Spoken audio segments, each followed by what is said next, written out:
Ramadan kali ini berbeda dengan Ramadan sebelumnya. Tidak diperkenankan, tidak diperbolehkan untuk melakukan sholat berjamaah dan sholat Jum'ah di masjid. Tidak mendapatkan fadilahnya berjamaah. Kenapa? Karena melakukan kemakruhan dalam sholat. Bisa jadi merenggangkan shaf itu menjadi wajib. Assalamualaikum warahmatullahi wabarakatuh. Hamidan lillah wa salliyan ala rasulillah Sayyidina Muhammad ibn Abdullah wa ala alihi wa sahbihi wa wala maba'da. Saudara yang berbahagia, semoga kita tetap berbahagia, tetap bersyukur, tetap bersabar, kendati pun Ramadan kali ini berbeda dengan Ramadan sebelumnya. Namun tidak mengurangi semangat kita untuk senantiasa menyambut Ramadan penuh dengan kebahagiaan. Marhaban ya Ramadan. Saat ini di dalam kesepakatan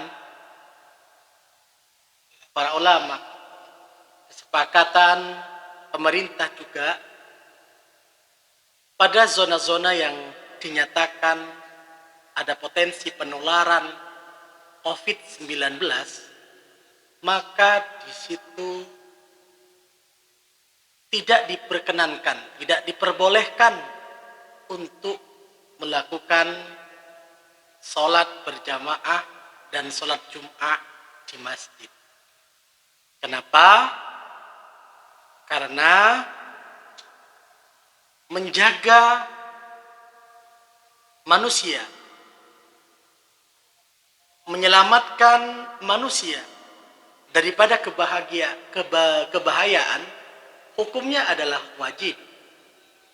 Dalam bahasa usul fikih atau bahasa maqasid syariah disebut dengan hifdun nafas, menjaga jiwa. Sedangkan sholat jamaah itu hukumnya adalah sunnah. Jadi yang wajib tetap didahulukan, walaupun hukum sholat berjamaah ini terjadi perbedaan di kalangan para ulama. Yang pertama. Kemudian yang kedua, bagaimana pada titik-titik tertentu yang masih relatif aman berdasarkan riset para ahli, sehingga di masjid itu kemudian melakukan sholat berjamaah.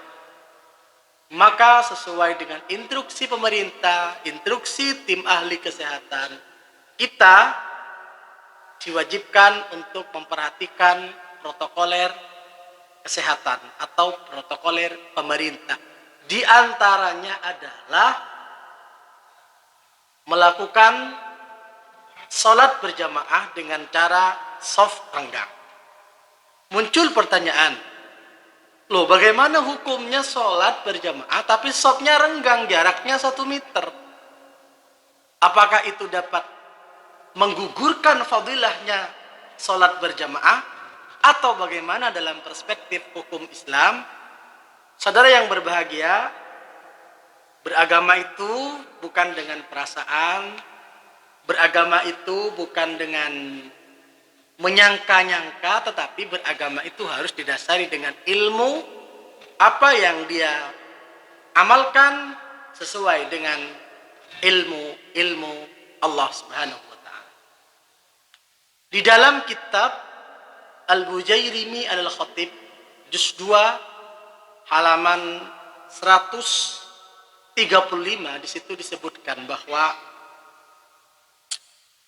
falau khalafu syai'an min dzalika kurihat salatuhum wa fatathum fadilatul jamaah.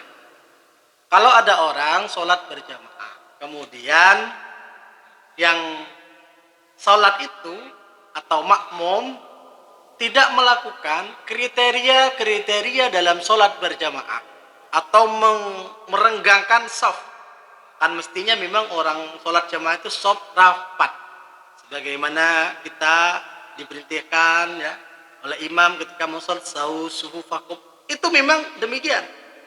Nah, kalau tidak demikian bagaimana?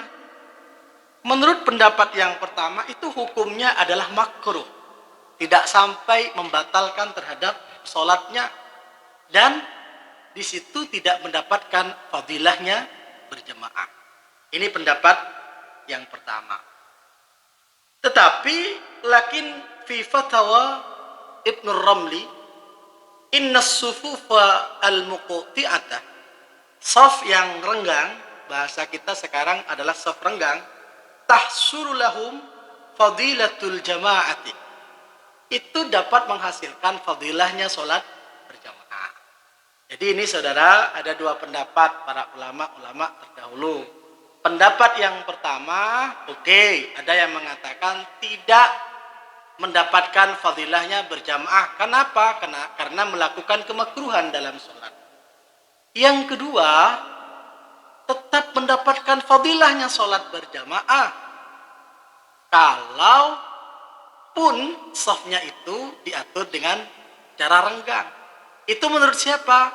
Menurut Al-Imam Ar-Ramli, sebagaimana yang diurai lengkap di kitab Mujairimi Al-Khatib juz 2 halaman 135. Nah, kita milih yang mana? Misalnya berada di area yang melakukan sholat berjamaah, milih yang boleh, yang tetap mendapatkan fadilahnya berjamaah. Nah, kapan memilih pendapat yang dalam kondisi seperti ini? Nanti kalau sudah kondisi normal, kita tetap merapatkan yang namanya barisan, shaf, tidak boleh mengambil pendapat yang kedua. Bahkan dalam kondisi seperti ini bisa jadi merenggangkan shaf itu menjadi wajib. Kenapa? Khawatir terjadi penularan. Ya, potensi penularan itu ada. Maka itu bisa menjadi wajib.